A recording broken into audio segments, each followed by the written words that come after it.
अस्सलाम वालेकुम जी, welcome back to my channel. Hopefully सब ठीक ठाक होंगे। अल्हम्दुलिल्लाह मैं भी बिल्कुल ठीक। तो जैसा कि आजकल तो मौसम जो है ना काफ़ी चेंज हो गया है। अल्हम्दुलिल्लाह रोज़े जो हैं वो स्टार्टिंग में तो बहुत अच्छा मौसम था। आस्ता आस्ता से जो है ना वो धूप निकलना शुरू हो गई है तेज़, और अब गर्मी की तरफ जो है हमारा मौसम बढ़ रहा है। यहाँ सहरी के बाद कपड़े कुछ वॉश करके तो मैं सो गई थी, और 12 बजे के बाद मैं उठी हूँ, और 12 बजे जो है ना तकरीबन पौने 12 बजे उठी हूँ। उठ के तो मैंने कहा कि अपने काम काज स्टार्ट कर लें। अच्छा, मैं आप लोगों को ये टिप बताती हूँ कि इस तरह के जो बॉक्स है ना, कार्टन वगैरह, वो तो हर घर में ही होते हैं। कभी हम कोई सामान मंगवा रहे होते हैं, कभी कुछ लेकर आते हैं, तो इस तरह से पैकिंग में होते हैं। तो इन बॉक्स को ना जो संभाल के रखा करें, इनको फेंकने की बजाय ना इनमें काफ़ी चीज़ें हमारी हम लोग रख सकते हैं। अब जैसा कि बदलते मौसम के साथ साथ जैकेट्स और गर्म कपड़े हैं वो रखने हैं। यहाँ पर 2 जैकेट्स हैं जो कि, और बाकी मैंने सारे रख दिए हैं। जो ये 2 जैकेट्स हैं ना, ये न्यू न्यू थी, और मैंने सोचा कि ये ख़राब ना हो जाए। ना तो इनको मैं पेटियों के ऊपर स्टोर में रख सकती हूँ, ना तो इनको मैं कहीं और रखूँगी। इनको मैं क्या करती हूँ, इन दोनों को जो है ना इस कार्टन में मैं सेफली तरीके के साथ इनको इसमें रख के और कबर्ड में रख दूँगी एक साइड पे। तो ये एक जगह भी नहीं घिरेगी और गंदी भी नहीं होंगी। और इसको ऊपर से ना कर्टन को टेप के साथ रैप कर देंगे, ताकि डस्ट वगैरह, जो आपको पता ही है, जितनी मर्ज़ी क्लीनिंग हो जैसे मर्ज़ी है, डस्ट जो है ना हर तकरीबन जब खोलें कबर्ड वगैरह तो वहाँ पर आ ही जाती है। तो इस तरह से ये हमारी जो है ना जैकेट्स जो है वो सेफ़ भी रहेंगी और कबर्ड में। और कभी भी मौसम फिर इस तरह का हो सकता है कि कभी ना कभी यूज़ करने की ज़रूरत पड़ जाती है। बजाय इसके पेटियों में से सारे कपड़े या कबर्ड के ऊपर वाले पोर्शन में से सारी वो गठरियाँ या कपड़े या थैले निकालें, और उनमें से कपड़े ढूंढना भी बड़ा मुश्किल होता है। तो ये जो है ना इस तरह के बॉक्सेस को फेंकने से पहले इस तरह के आप इनसे काम ले सकते हैं। तो ये टिप उम्मीद करती हूँ आप लोगों को अच्छी लगी होगी। इसके अलावा और भी अपना बहुत सा यहाँ पर आप सामान रख सकते हो। मैं कबर्ड के ये ऊपर वाले जो है ना खाने, इनके अंदर अपने कपड़े रखती हूँ गर्मियाँ सर्दियों के। गर्मियों वाले फिर जब रखने होते हैं फिर सर्दियों वाले रख लेती हूँ। तो इसमें काफ़ी स्पेस है। और यहाँ पर मैंने ना कुछ न्यू जैकेट्स जो हैं वो यहाँ पर रखी हुई हैं। कुछ न्यू कोट वगैरह जैकेट्स हैं, उनको इस तरह से हैंग किया हुआ है। उनको उनके साथ नहीं मैंने मिक्स करके रखा हुआ, क्योंकि इस तरह से आपके जो कपड़े हैं ना वो भी सेफ़ भी रहते हैं, और कपड़े जो है वो ख़राब भी नहीं होते।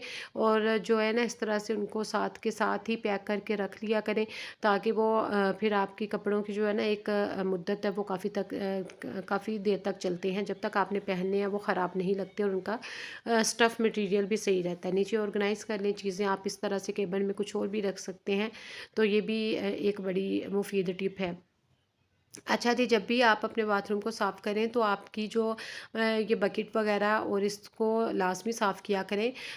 डेली तो हम लोग इसको हल्के से सर्फ़ के साथ ही साफ़ कर सकते हैं, और अगर आप इसको ना अच्छी तरह से क्लीन करना चाहें तो आप क्या करें कि 15 दिन बाद या हफ़्ते बाद आप ना हर वीकली इसको मीठा सोडा लेके थोड़ा-सा उसमें सर्फ़ लेके और पानी की मदद से ना स्टील वूल की मदद से इनको साफ़ कर लें। तो बहुत जो इसमें से वाइट सा होता है ना प्लास्टिक के ऊपर, तो तय जम जाती है पानी की वजह से, तो वो भी बिल्कुल उतर जाता है। यहाँ पर तो मैं सिंपली स्पंज लेकर तो सर्फ़ के साथ साफ़ कर रही हूँ, क्योंकि थोड़े दिन पहले इनको साफ़ किया था। और अगर इनको साफ़ ना प्रॉपर करें तो पानी की वजह से ये बिल्कुल चिपचिपाहट सी फ़ील होती है, और चिप सी ये होती है जो जो कि बहुत ही अजीब लगती है। और फिर आस्ता से इन चीज़ों से भी स्मेल भी आना शुरू हो जाती है। तो इस तरह से अगर हम 10 मिनट मेरा ख़्याल लगते हैं, अगर हम इनको डेली खाली सर्फ़ के साथ इस तरह स्पंज लेकर, जो भी या कपड़ा जिससे भी आप क्लीनिंग करते हैं, तो अगर हम इनको साफ़ कर लेंगे ना तो ये है कि बिल्कुल साफ़ सुथरे हो जाएंगे, और ज़्यादा हमें फिर उनको साफ़ करने के लिए ज़्यादा हमें ख़वारी भी करनी नहीं पड़ेगी। तो यहाँ पर फिर